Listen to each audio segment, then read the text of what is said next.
Center for Generative Artificial Intelligence, National Center for Cyber Security, National Center for New Manufacturing, Automation and Robotics, National Center for Big Data Cloud Computing, National Center for Space and GIS Satellite and GIS Applications, and National Center for Genomics.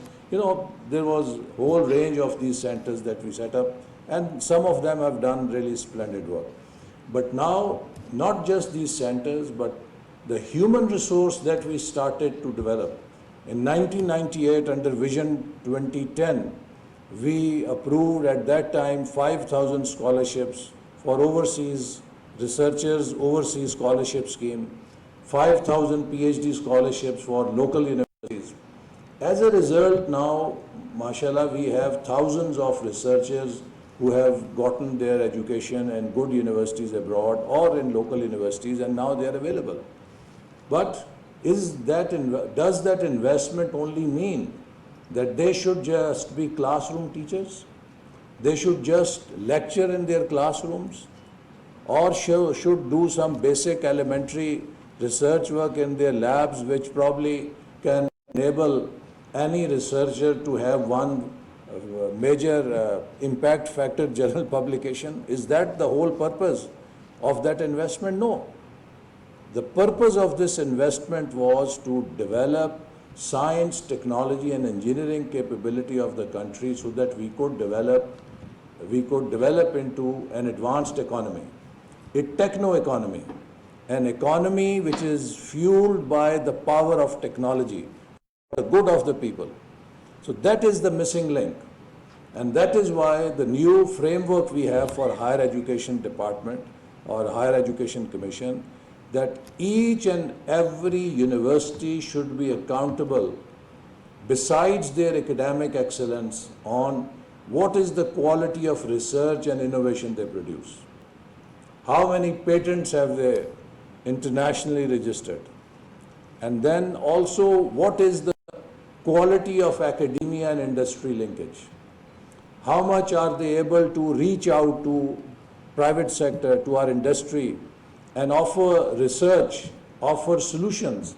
And how much trust industry has on their research capability, that here is a place where we can go and find answers for our problems. So these links now have to be developed. We are now at a point where we have developed these islands of excellence or islands of competencies. But now these islands have to be bridged so that they form a network which can support industrialization of the country, which can support the country to leapfrog on the technology landscape. So I hope this 3D and vacuum technology conference, while it will focus on the disciplines of 3D manufacturing or printing and vacuum technology, this conference will also have some discussion as to how these capabilities can be linked with the larger goal of development of our country. And I hope that the researchers here, all of you, will devote your capabilities, your knowledge towards finding solutions to our problems. We have to go back to history and rediscover that Al-Undalus spirit, where at one time in history, if there were Nobel awards or Nobel prizes, probably 7 out of 10 Nobel prizes would have gone to Muslim scientists who were devoted to research. Why? Because in Quran, God has said again and again, don't you look at the signs of the Lord in the universe. Use your eyes to observe and use your mind to reflect and find answers. How was this universe created?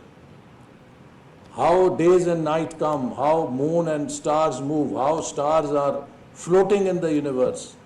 There is a call for action, that look at the signs of the Lord in universe, how plants grow, how ships float on the sea, how rain comes, how clouds are formed. There are all calls and then try to find answers that why is it happening. As long as, we were responding to this call, we were doing research, we were investigating the puzzles and mysteries of universe, we were leading the way. But when we became copycats, just cut and paste knowledge followers, theory of cut and paste knowledge, we adopted. After that, we went on a downward slide. And today you see what is happening. There's just 10 million people who are carrying out genocide, and 2 billion plus people are helpless. Nobody can stop them. And the whole West is hostage to that just 10 million people. The brutality you see in Palestine, Gaza, the genocide, the way it is happening, everything is today so clear that all those values that West used to teach us, human rights, respect for children, respect for women, they have shut their eyes and they have given a license to kill to Israel. On what authority? It is only the power of knowledge that Israel has, and has made those countries, helpless. They can't even stop him. So it is the power of knowledge, ladies and gentlemen, that matters today in the world. So we all have to find answers in developing our knowledge capabilities and leading the way for not only our own benefit, but for the benefit of mankind. And that alone is the way forward to be a nation with dignity and nation with pride. And I hope